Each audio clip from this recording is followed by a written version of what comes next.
자, 우리 지난 시간에 함께 살펴본 바는 북왕국 이스라엘 또 남왕국 유다가 멸망하고 600년의 기간 격동의 시대를 우리가 함께 살펴보았죠. 자, 이 시기에 하나님의 백성들은 뿔뿔이 흩어져서 박해를 받았지만 이들은 하나님께서 주신 신앙의 불씨를 꺼뜨리지 않기 위해서 회당에 함께 모여서 이제 제물을 드릴 수 없으니까 말씀 중심의 예배를 드리게 되고, 이로 인해서 이방인들에게도 복음이 전해질 수 있는 영적인 토대가 마련이 되었다. 이런 이야기들을 함께 나누었습니다. 오늘은 예수님의 탄생에 관한 이야기들을 여러분과 함께 나눠보고자 합니다. 오늘 설교 세 가지 요점이 있는데 그 첫 번째 설교 요점은 이것입니다. 그리스도께서는 다윗의 자손으로 이 세상에 오셨습니다 하는 거예요. 우리가 이 하구선 하나님의 구속 선물의 시간을 통해서 살펴보았듯이 하나님께서는 아담에게 여자의 후손 가운데 한 아들이 오게 될 것이다 하고 약속을 하셨는데, 이 아들에 관한 내용이 이스라엘의 역사를 통해서 점점 분명하게 드러나게 되는 것을 보았습니다. 자, 그래서 넓은 땅과 많은 자손을 하나님께서 아브라함에게 약속하셨는데, 아브라함에게 주실 뿐만 아니라 그것을 아브라함의 씨에게 약속하셨어요. 그리고 그곳에 한 나라를 세우고 그곳 백성을 영원히 다스리게 될 한 왕 다윗의 자손을 약속해 주시게 됩니다. 매번 다른 약속을 주신 것이 아니라 아담에게 주신 약속이 확장되고 더욱 분명하게 드러나게 된 것이에요. 하나님의 백성들은 이 약속을 붙들고 살아가는 사람들입니다. 구약의 모든 선지자들은 그가 누구이고 언제 오실지를 알기 위해서 부단히 하나님의 말씀을 연구했고 그 말씀을 상고하였습니다. 우리 신앙은 하나님이 우리에게 약속하신 그 아들에 관한 것인 줄 믿습니다. 여러분의 신앙은 그런 것이 되어야 해요. 예수님 믿고 막연하게 잘 되겠지 하는 그런 믿음은 이 세상 사람들, 요즘 흔히 우리가 말하는 긍정의 힘과 같은 세속적인 믿음이에요. 그런 믿음을 하나님께서 우리에게 요구하시는 것이 아닙니다. 하나님이 우리에게 기대하시고 우리에게 요구하시는 믿음은 하나님이 약속하신 그 아들에 관한 믿음인 줄 믿고, 여러분이 그 아들에 관한 믿음으로 주님 앞에 견고히 서시게 되는 귀한 은혜 있게 되기를 주님의 이름으로 축원해 드립니다. 이것이 신앙의 핵심이고 신앙의 본질입니다. 저는 어려서 야구를 참 좋아했어요. 지금도 생각하면 초등학교 때에도 새벽 일찍 일어나서, 당시에는 약수터가 훌륭한 야구장이었습니다. 친구들과 함께 약수터나 놀이터에 가서 야구를 하곤 했죠. 제가 야구를 제법 해서 제가 홈런을 꽤 치기도 했습니다. 그런데 홈런을 칠 때는 여러분, 손맛이 달라요. 낙심한 손맛이 있는 게 아니고 이 홈런을 칠 때 그 손맛은 지금 수십 년이 지난 지금도 제가 이 손으로 느끼고 기억하고 있습니다. 손이 기억하고 있어요. 파울을 치거나 안타를 칠 때와는 다른 손맛이 있습니다. 뭔가 쩍하고 달라붙는 느낌. 나중에야, 그때는 몰랐는데 나중에야 이 야구 배트에 스윗 스팟이라는 것이 있다는 것을 알게 되었습니다. 여러분, 공이요, 방망이에 한 지점이 있는데 야구 방망이의 그 스윗 스팟에 정확하게 맞게 되면 힘을 들이지 않고도 공이 가장 멀리 그리고 가장 빠르게 날아가는 그런 지점이 있는데 우리가 그것을 스윗 스팟, 아주 달콤한 지점이라고 부르는 것이에요. 여러분, 신앙생활도 마찬가지입니다. 신앙생활도 스윗 스팟을 정확하게 때려야 해요. 사람들은 여러 가지 이유로 교회에 오게 됩니다. 성경에 관한 의문을 가지고 오시는 분들도 계시고요, 인생의 여러 어려움과 문제를 가지고 교회를 찾는 분도 계시고, 또 건강상의 문제, 여러 재정상의 문제들을 가지고 어려운 일이 있을 때 주님께로, 교회로 나오게 됩니다. 자, 그래서 그렇게 가지고 나온 문제들이 얼마간 신앙생활, 교회 생활을 하면서 해결되기도 합니다. 그래서 좋고 그래서 기쁘기도 해요. 그렇지 않으면 실망하고 낙심하기도 합니다. 하지만 성도 여러분, 그걸로 충분하진 않습니다. 그걸로는 신앙이 멀리까지 가지 못해요. 여러분의 신앙이 이 영적인 스윗 스팟을 정확하게 때려야 합니다. 그럼 힘들이지 않고 신앙생활 할 수 있게 됩니다. 경쾌하고 멀리까지 가는 신앙, 참 기분 좋은 신앙, 기쁘고 감사하게 신앙생활 할 수 있게 되어 정확히 영적인 스윗스팟을 여러분이 때리게 될 때. 자, 그렇다면 영적인 스윗스팟이 무엇이냐? 바로 예수 그리스도입니다. 여러분이 그분께 집중해야 돼요. 그리고 그분을 만나야 합니다. 해결되어야 할 문제들이 산더미 같다 할지라도 여러분이 예수 그리스도를 만나게 되면, 여러분이 그 영적인 스윗스팟을 때리게 되면, 그분의 은혜를 깨닫게 되면, 단언컨대 여러분이 가지고 있는 그 문제가 어떤 것인지 저는 정확하게 알 수 없습니다만 그 문제들은 반드시 해결됩니다. 해소될 것이에요. 그것이 일일이 해결되는 방식으로가 아니라 그 모든 것들이 더 이상 문제가 되지 않는 방식으로 해결될 것이에요. 이전에 가지고 있었던 문제들 그대로 가지고 있음에도 불구하고 더 이상 그것이 문제가 되지 않는 방식으로 하나님은 여러분의 문제를 해결시켜 주실 것입니다. 이것을 경험하셔야 돼요. 이 손맛을 보셔야 합니다. 그래야 신앙생활에 신바람 나게 할 수 있는 거예요.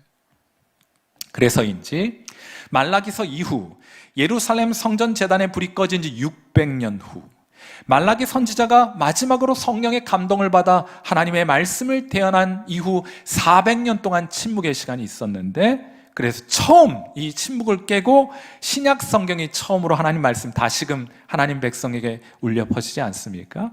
신약 성경의 첫 번째 책인 마태복음이 이렇게 시작하는 거예요. 영적인 스윗스팟을 정확하게 때리고 있습니다. 마태복음 1장 1절 아브라함과 다윗의 자손 예수 그리스도의 계보라. 하나님이 아담에게 약속하신 한 아들, 아브라함의 씨, 다윗의 자손에 대한 오랜 하나님의 약속이 예수 그리스도 안에서 성취되었다고 선포하고 있는 것이에요. 제가 이와 관련해서 한 가지만 덧붙이고 다음 요점으로, 설교 요점으로 넘어가도록 하겠습니다. 여러분이 마태복음과 누가복음에 보면 예수님의 족보가 등장하게 됩니다. 자, 그런데 차이가 있어요. 마태복음은 아브라함으로부터 시작해서 예수님까지 닿는 족보를 소개하고 있고, 누가복음은 반대로 예수님으로부터 시작해서 거꾸로 올라가 아담, 그 위에 하나님까지 연결되는 족보를 소개합니다. 자, 그런데 한 가지 흥미로운 점은 이 족보를 두 가지를 비교해 보면 마태는요, 마리아의 남편의 이름이 뭡니까? 요셉이죠. 그 요셉의 아버지의 이름을 야곱으로 기록해 놓았어요. 반면에 누가복음에 따른 족보에 따르면 요셉의 아버지는 헬리라는 이름을 가진 아버지입니다. 어떻게 아버지가 서로 다른 이름을 가질 수 있어요? 이러한 차이를 어떻게 설명할 수 있을까? 가장 일반적이고 가장 전통적인 설명 방식은 마태복음은 다윗에서 솔로몬으로 연결되는, 다윗이 아들이 여러 명이 있었잖아요. 근데 그 족보를 기록할 때 다윗 그리고 솔로몬으로 이어지는 족보를 쭉 기록하고 있습니다. 이것이 요셉 쪽의 족보가 되는 거예요. 반면에 누가복음은 다윗의 아들 가운데 나단이라는 아들이 있습니다. 그 나단으로 연결되는 족보를 쭉 기록하게 돼요. 이 족보가 누구의 족보가 되는가 하면 마리아 가문의 족보가 되는 거예요. 자, 이렇게 오랫동안 흘러내려오던 두 개의 족보가 맏단이라는 사람에게서 만나게 됩니다.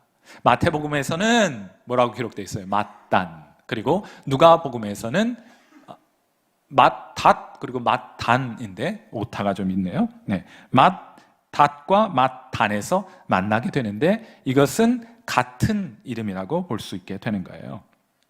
맏닷에게는 혹은 맏단에게는 아들이 둘 있었습니다. 하나의 이름은 야곱이고 다른 하나의 이름은 헬리입니다. 자, 그럼 왜 야곱과 헬리의 가문이 요셉으로 수렴이 되었는가? 왜 요셉에게 아버지가 야곱도 되고 헬리도 되는가? 여기엔 성경적인 상상력이 좀 필요합니다.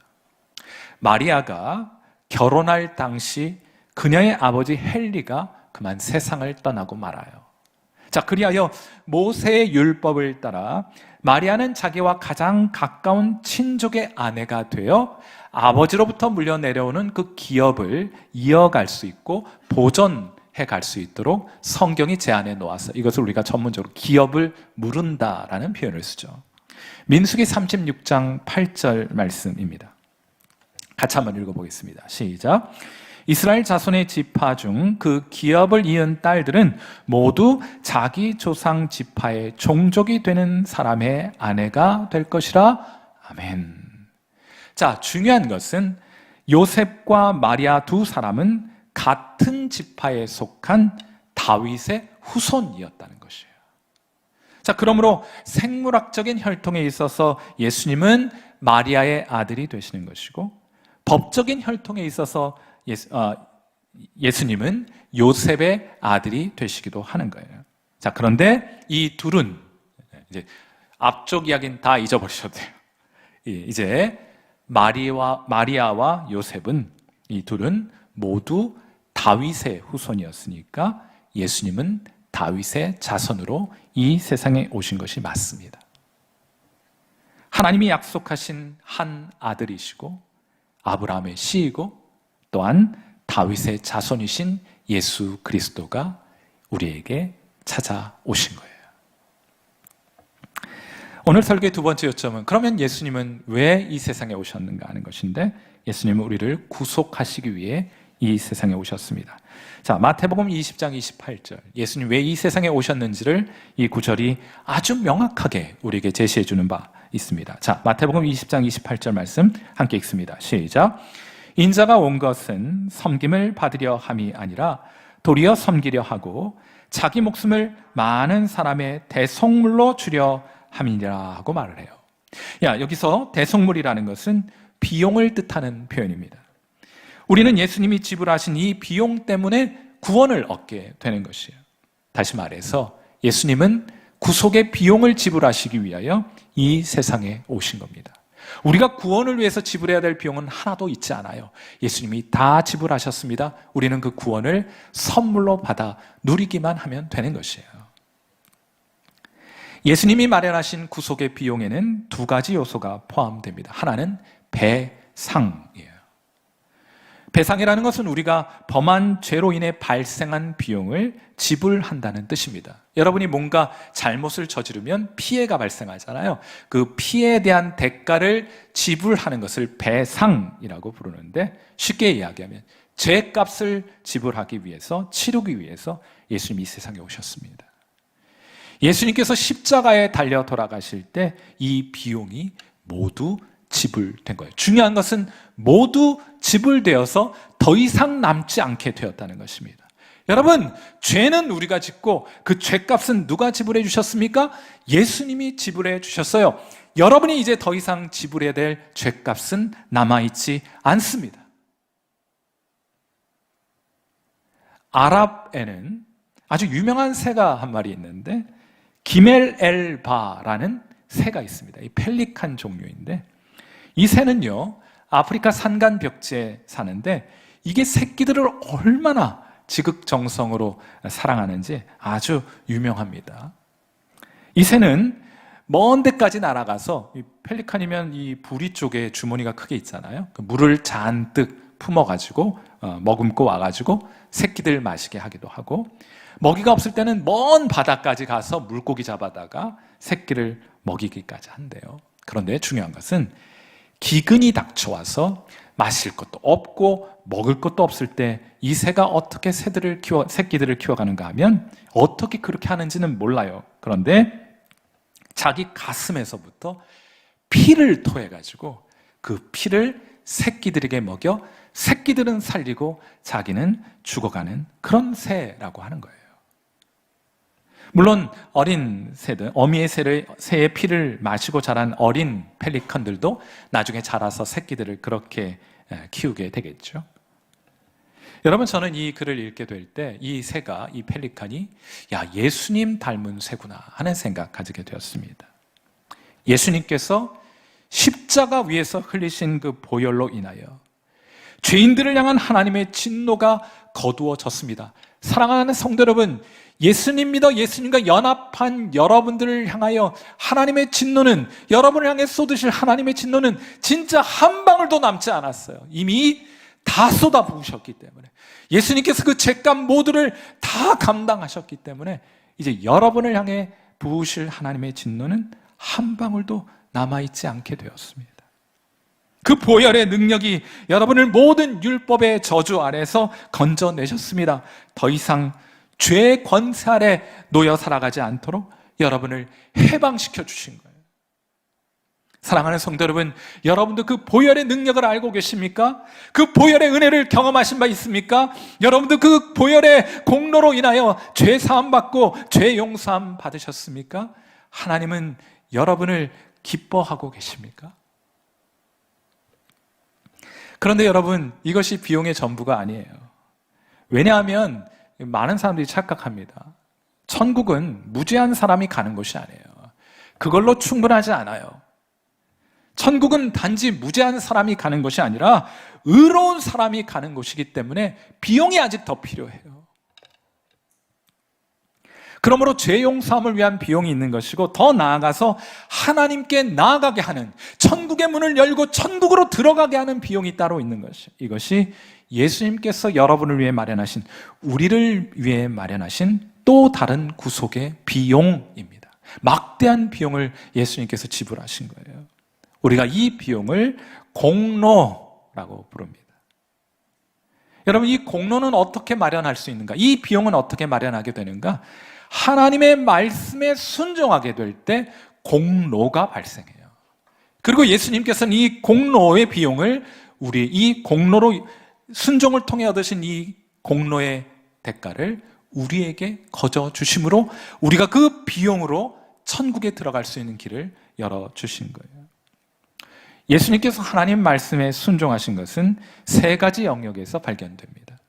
첫째로, 예수님은 하나님께서 이 세상 모든 사람들의 마음속에 새겨놓으신 법에 순종하시는 것을 통해 공로를 획득하셨어요. 여러분, 사람마다, 저와 여러분 이 세상에 태어날 때 하나님께서 저와 여러분 마음속에 법을 새겨놓으셨어요. 누가 가르친 거 아닙니다. 그 법을 자연스럽게 습득하고 알고 살아가게 되는 거예요. 로마서 2장 15절 말씀입니다. 우리 같이 한번, 여러분 안에 이 법이 있다니까요. 같이 한번 읽어봐요. 시작. 이런 이들은 그 양심이 증거가 되어 그 생각들이 서로 혹은 고발하며 혹은 변명하여 그 마음에 새긴 율법의 행위를 나타내느니라. 이방인에 대해서 얘기하면서 사도 바울이 말한 거예요. 우리 마음속에 법이 새겨져 있다.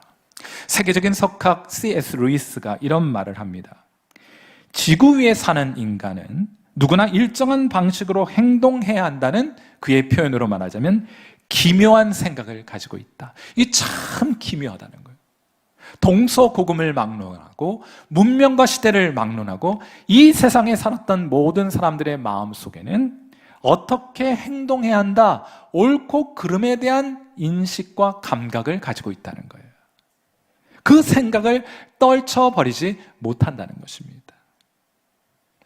이걸 자연법, 자연스럽게 태어나면서부터 우리가 가지고 있는 법이라 해서 자연법이라 부르기도 하고, 혹은 도덕법이라고 부르기도 하고, C.S. 루이스는 이를 인간 본성의 법칙이다 이렇게 부르기도 하는 거예요.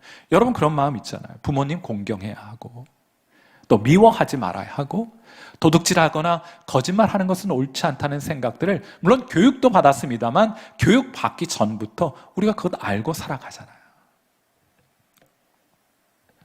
여러분, 그런데 우리의 마음속에 이런 법이 새겨져 있다는 것 말고도 또 다른 공통점이 있는데, 그건 그럼에도 불구하고, 우리 안에 그런 도덕법과 자연법이 새겨져 있음에도 불구하고 사람들은 이 도덕법을 살아가는 데 있어서 실패한다 하는 정말 탁월한 통찰을 우리에게 소개해 주고 있어요. C.S. 루이스가.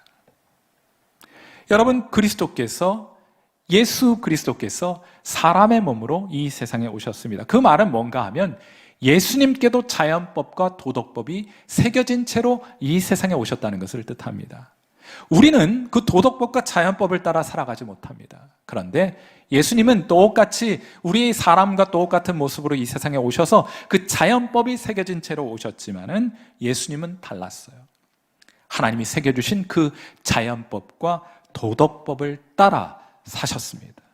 히브리서 4장 15절을 그런 맥락에서 읽으셔야 돼요. 자, 이 말씀 같이 읽습니다. 시작. 우리에게 있는 대제사장은 우리의 연약함을 동정하지 못하실 리가 아니요 모든 일에 우리와 똑같이 시험을 받으신 이로되 죄는 없으시니라 그 자연법과 도덕법을 지켜 살아가셨느니라 하고 말하고 있는 거예요. 두 번째로, 예수님은 사람으로 이 세상에 오셨습니다. 그런데 특별히 유대인으로 이 땅에 태어나셨어요. 그러므로 유대인들이 다른 민족이 아니라 하나님께서 유대인에게 지키라고 주신 법이 있습니다. 그 법을 의식법이라고 부르는 거예요. 그래서 예수님께서는 나신 지 8일 만에 할례를 받으시고 유대인들의 관례를 따라 회당에 참석하시고 절기를 맞아 성전에 오르시는 모습을 성경이 포착하고 기록하고 있는 것입니다. 누가복음 2장 42절. 예수께서 12살 되었을 때 그들이 이 절기의 관례를 따라 성전에 올라갔다가 이런 일들이 있었습니다 하고 말해요. 자, 이것이 전부가 아닙니다. 마지막으로 사람으로서 지키셔야 될 법이 있고 유대인으로 지키셔야 될 법이 있었을 뿐만 아니라 예수님은 하나님께서 예수님께만 주신 법이 있는데 그 법에도 순종하셨습니다. 우리가 이 법을 예수님께서만 하셔야 될 법이라 하여 특별법이라고 부르는 법이 있어요. 예수님께서는 하나님께서 예수님께만 주신 이 법, 이 명령, 이 말씀에 순종하시기 위하여 십자가에 달리셨던 것입니다. 요한복음 12장 27절 말씀 같이 한번 읽겠습니다. 시작. 지금 내 마음이 괴로우니 무슨 말을 하리요? 아버지여, 나를 구원하여 이 때를 면하게 하여 주옵소서. 그러나 내가 이를 위하여 이때에 왔나이다. 그 십자가에 달리시기 위하여 예수님이 이 세상에 오셨고 그것 지기가 너무너무 싫었지만은 하나님께서 그 명령 주셨으므로 제가 기꺼이 그 명령에 순종하겠습니다 하고 말씀하고 계신 거예요. 결론적으로 말씀드려서 예수님께서 우리의 구속을 위해 마련하신 비용은 배상과 공로로 구성이 되어 있습니다. 십자가의 죽으심을 통하여 우리의 죄값이 지불되었습니다. 또한 그분의 순종의 대가로 인해 발생하게 된 그 공로 때문에 우리가 의인으로 여김을 받아 하나님 앞에 담대하게 나아갈 수 있게 된 것이요. 모든 비용이 지불되었습니다. 로마서 4장 25절.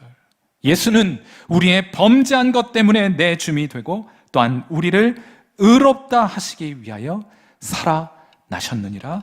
아멘. 사랑하는 성도 여러분, 저와 여러분을 위한 구속의 비용은 모두 지불되었습니다. 이제 여러분이 하셔야 될 일이 있어요. 여러분이 그 비용이 지불되었음을 알고 이제 예수 그리스도께서 우리를 위해 지불하신 그 귀한 보혈의 공로, 예수님께서 우리를 위해 순종하신 그 의의 공로를 의지하여 감사함으로, 기쁨으로 하나님 앞에 나아가게 되면 여러분을 향해 단단히 닫혀 있을 것 같은 그 천국의 문이 여러분을 향해 활짝 열리게 되는 것을 경험하게 될 것입니다. 그러므로 오늘 주님의 이 귀한 공로를 의지하여 예수님께서 여러분을 위해 지불하신 이 구속의 비용을 의지하여 하나님께로 담대히 나아가시는 귀한 은혜가 저와 여러분에게 있게 되기를 주님의 이름으로 축원해 드립니다. 그 외에 다른 것으로는 열리지 않는 문이 여러분을 향해 활짝 열리게 되는 줄 믿습니다. 그러므로 오늘 설교의 마지막 요점은 이것인데, 그래서 우리는 예수님을 찬양하는 거예요. 하나님께서 아담에게 약속하신 한 아들이 우리에게 오셨습니다. 아브라함에게 약속하신 그 아들이 우리에게 오셨습니다. 다윗에게 약속하신 그 다윗의 자손이 우리에게 오셨어요. 비록 성전 제단의 불이 꺼진 후로 600년의 세월이 지나고 말라기 선지자 이후 400년 동안 침묵이 있었지만 하나님은 그분의 약속을 잊지 않으셨고 하나님은 우리를 잊지 않으셨습니다. 사랑하는 성도 여러분, 하나님은 우리를 잊지 않으시는 하나님이십니다. 하나님은 우리를 잊지 못하시는 하나님이십니다.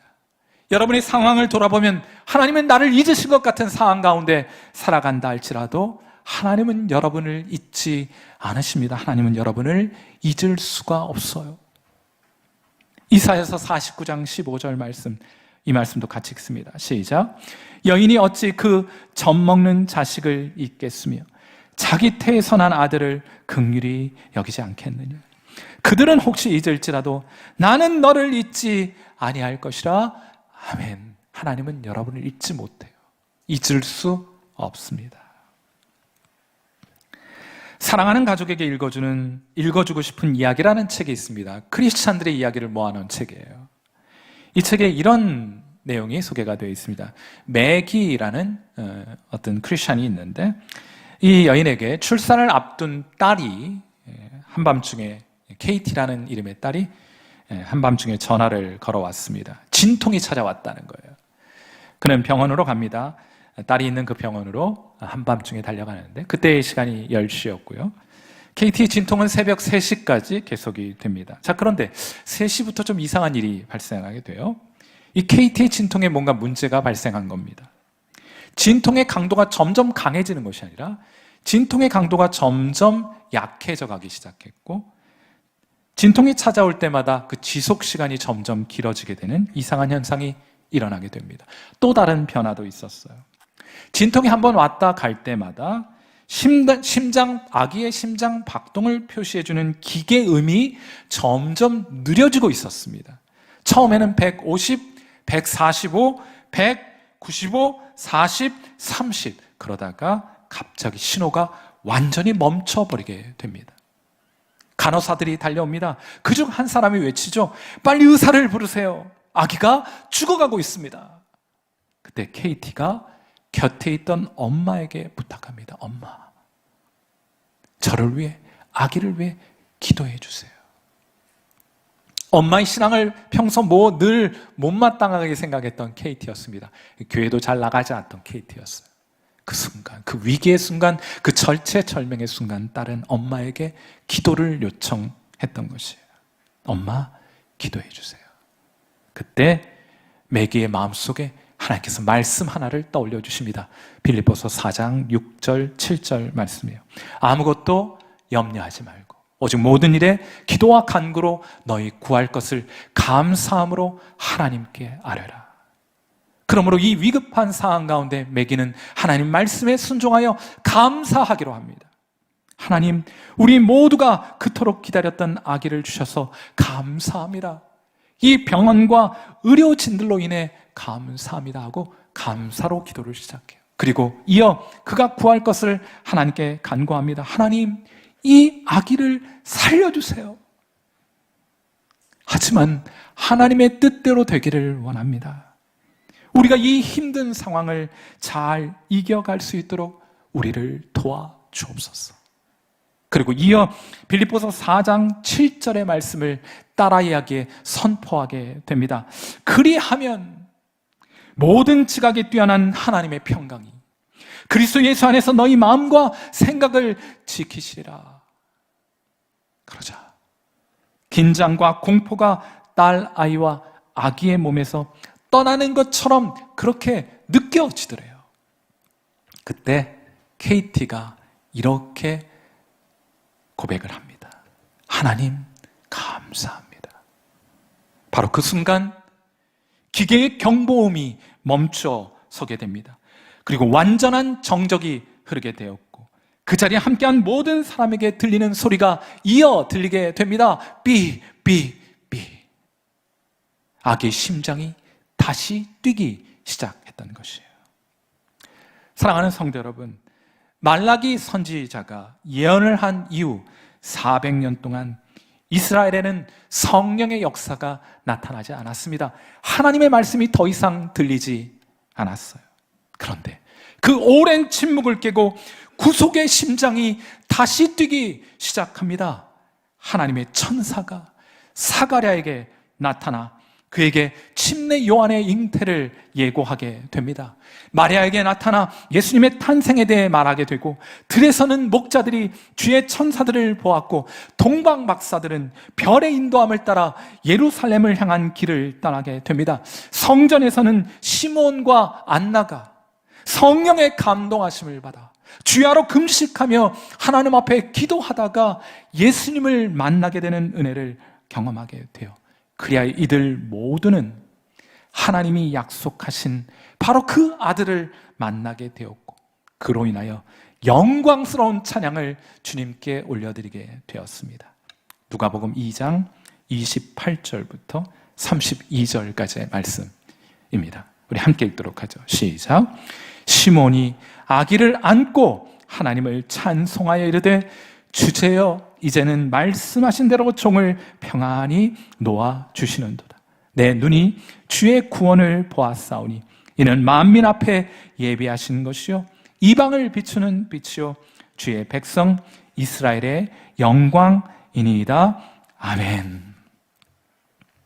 하나님이 우리의 구원을 위해 약속하신 이 아들을 주목해 보시는 여러분 되시기를, 이 아들을 만나시는 은혜가 있게 되기를, 그리하여 여러분 속에 상실된 그 기쁨이 회복될 수 있기를, 그리하여 거룩한 찬송을 하나님께 올려드릴 수 있게 되기를 주님의 이름으로 축원해 드립니다. 함께 기도하겠습니다.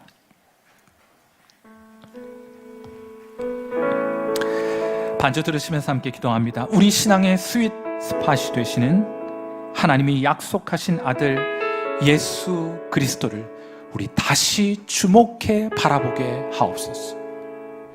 일상의 분주함 때문에 여러분 마음을 많이 빼앗겨 버렸어요. 이 세상에 빼앗겨 버렸고, 여러분이 직면하여 있는 문제에 여러분의 시선을 빼앗겨 버렸습니다. 그래서 얼마간은 문제가 해결되기도 하겠지만은 여전히 여러분의 인생의 문제는 남아있게 될 것이고, 그로 인하여 신음하게 될 것이고, 그로 인하여 여러분의 인생은 고달프고 고생스럽게 될 것입니다.